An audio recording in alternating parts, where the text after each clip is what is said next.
Hi, I'm Gail Damiano, high performance intuitive coach, motivational speaker, sober mom boss. I work with women who want to learn how to tune into their own intuition, to their highest mind, and find their aligned path in life and blow the doors off of their expectations. Find me at gaildamiano.com. Check out what I'm up to and send me a message, and let's get the conversation started. Also, while you're here, don't forget to like this video and hit the subscribe button. Welcome. Thank you for joining us for another episode of Magnificent Mompreneurs. I don't know how many more episodes I'm going to do, but I'm loving doing this. So I don't know, prepare for more. I'm here today with the beautiful, magnificent Nia Dara. Hi, Nia. Thank you so much for joining me. This is going to be so much fun. Again, I'm just going to roll right into it. What is your favorite way to introduce yourself to others? Well, I'm a mom to two powerhouse girls who love to give me a run for my money, and I wouldn't have it any other way. Branding, I do digital design, make websites, art direction, and I really enjoy what I do.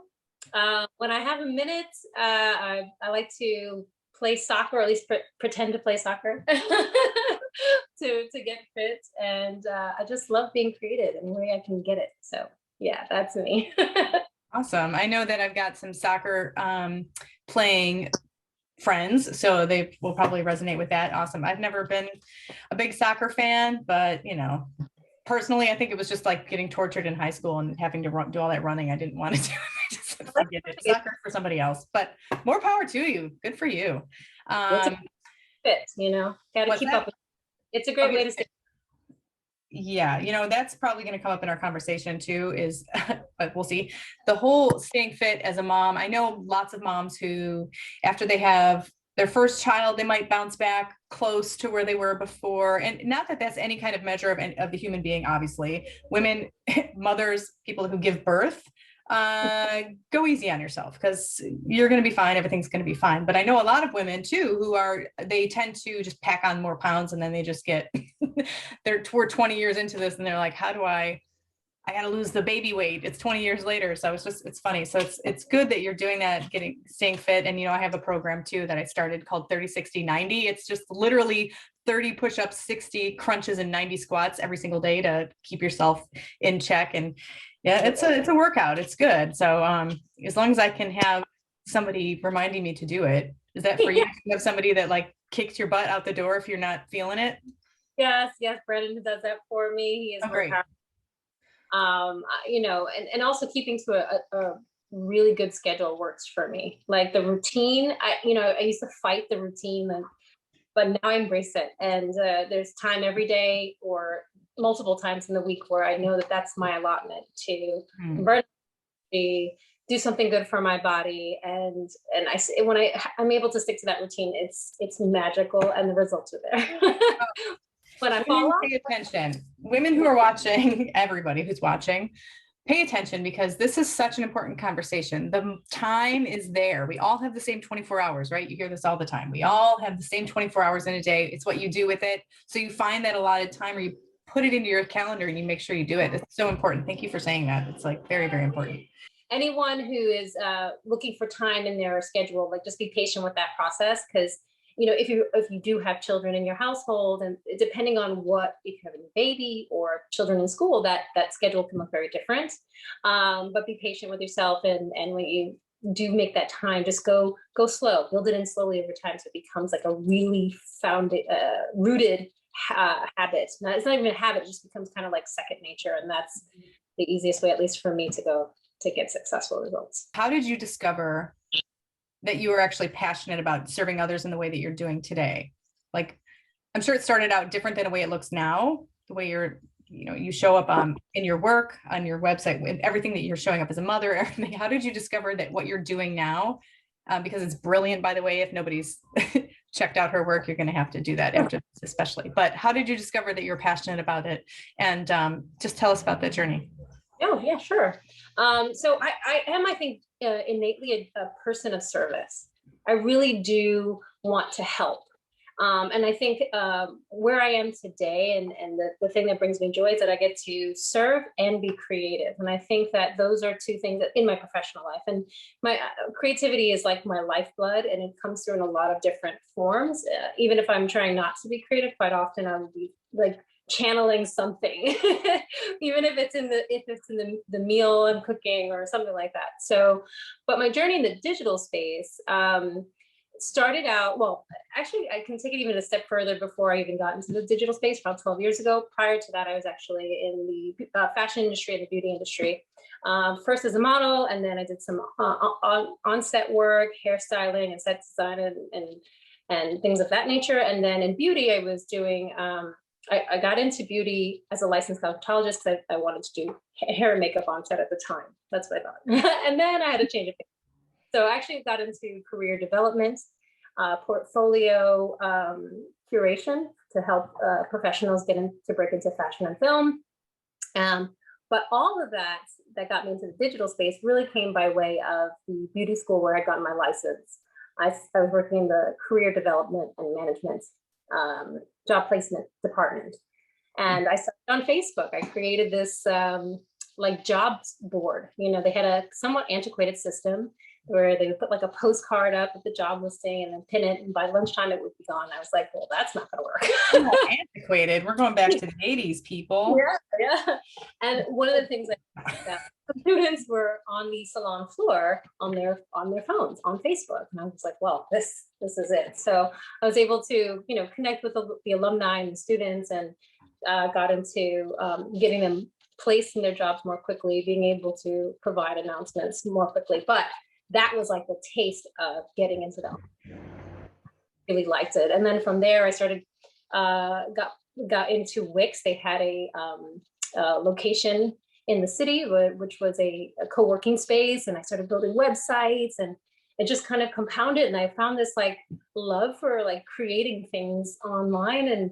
But back then my websites were not very good, but I enjoyed the process. It starts that way. It's okay. Hey, I gotta interject here for a second and say, everybody who's watching, Nia helped me build my website, which I'm just launching today, which in the day of this recording is the 25th of May, 2021.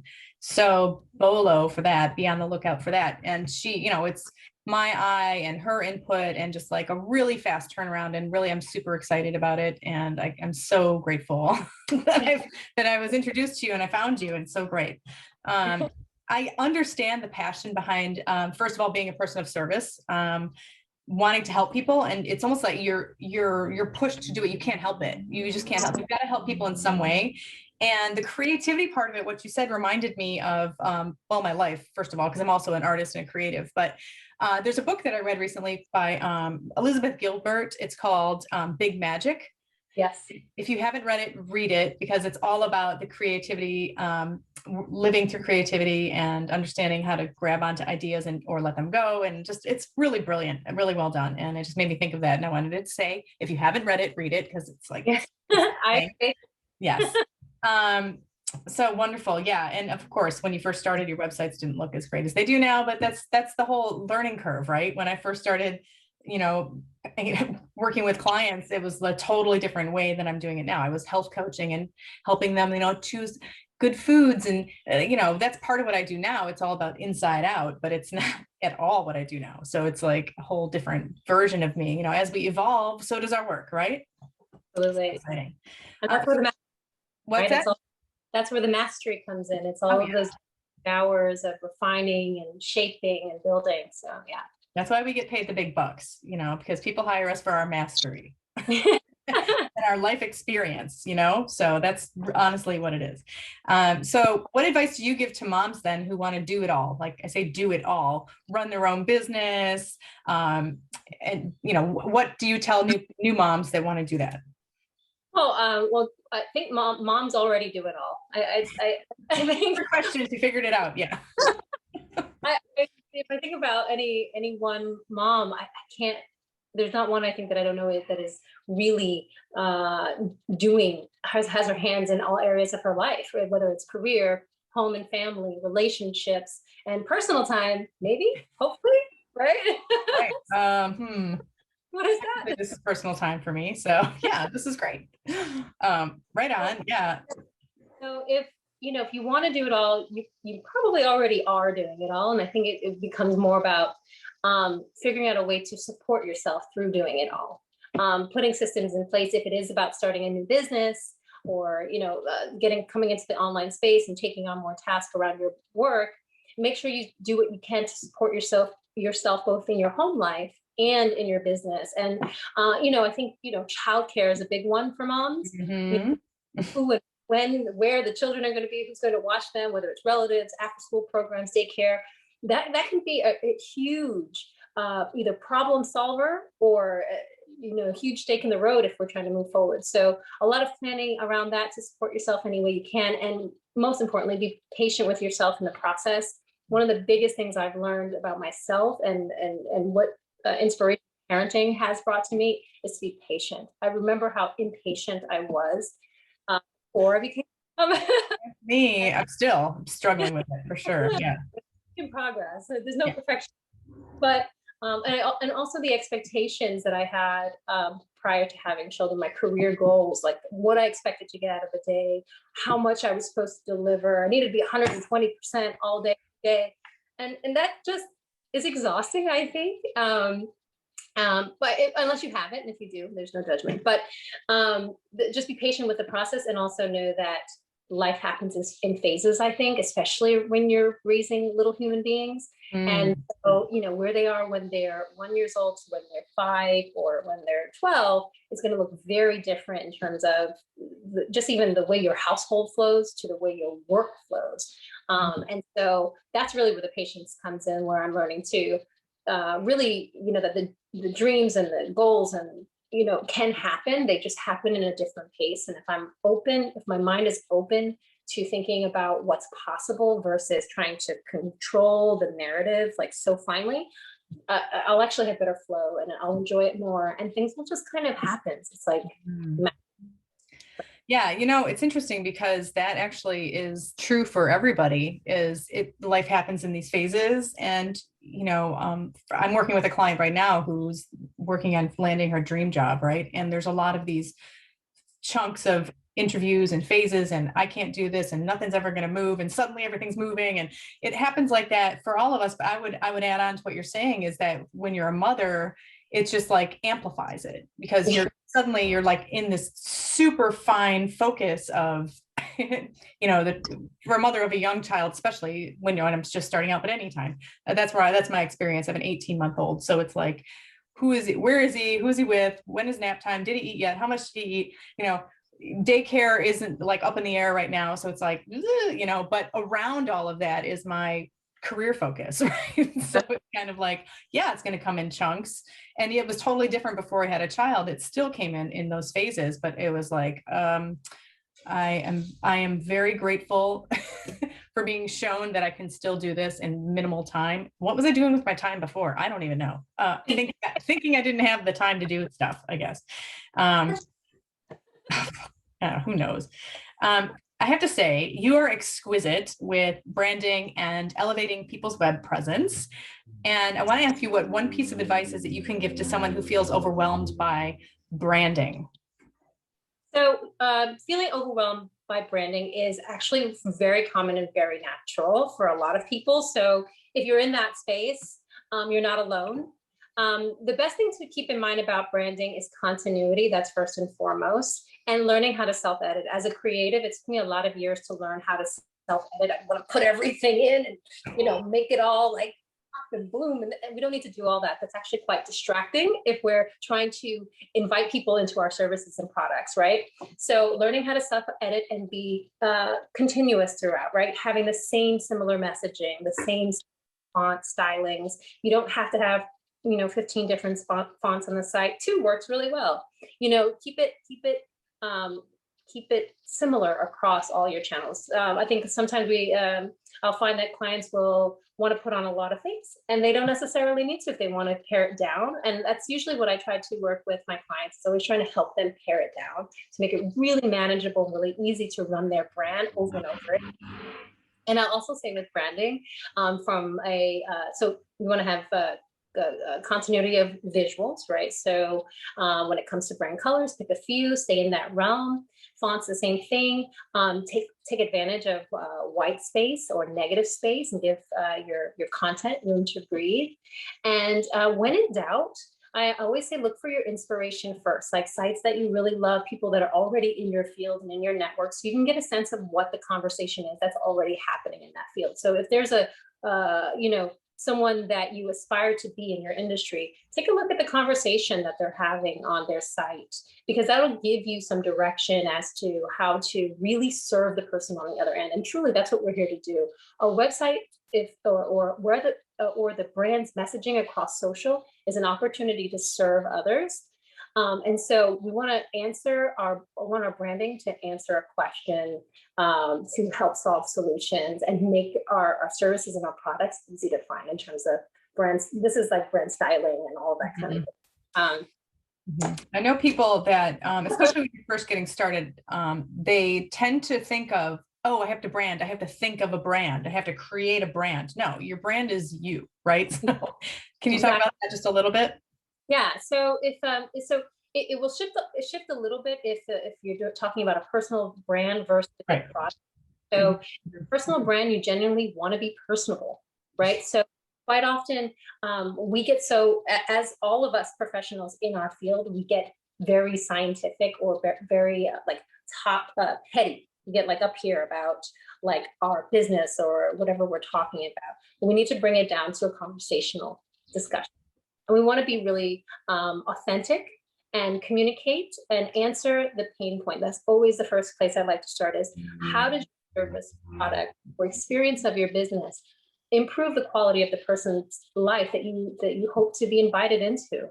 And then we create conversations around that to really communicate the value of your service, the value of your product, how to work with you, how to get in touch. All of that kind of comes into the messaging. When we really have that in alignment, and that's what you often hear when you read into like branding articles, they always say, who's your ideal customer? Because you're really communicating to that person. When you're dealing with a product that's like a non-person brand, and it's not something internal, so to speak, you're still going to do that in the same way, but you're going to do it in a styles approach. So how does this coffee brewing machine value make it better for you in your life, right? Does it does it brew faster? Does it make the coffee stronger, right? You're still you, but in a way you're more depicting how it will make their life easier, or how it will improve some kind of quality. And it might be aesthetic too. Not everything is necessarily like a technical improvement. It might just be, this is really beautiful on your counter. And that helps. Right. Cool. So I'm so glad that you took the time to join me today and you said yes to the call to this interview. People are definitely going to want to reach out and contact you after watching this. What is the best place for them to reach you? Okay. So if you want to talk to me about branding or design or art direction, I love having conversations. I work in a variety of industries with my clients, from hospitality to all different women's areas and things like that. You can reach me at niadaranewyork.com. And then I'm newly relaunching my site, and you'll be able to reach me there at ndny.studio. So either one redirects, but I'm very excited for the relaunch, and it's going to be beautiful, and I can't wait for you guys to see it. Yay. Yes, I'm definitely going to include links on this video and below the video. So on YouTube, click the link. If you're watching this on social, just click the link. So we do have a couple minutes left. I want to ask you, what do you want to talk about?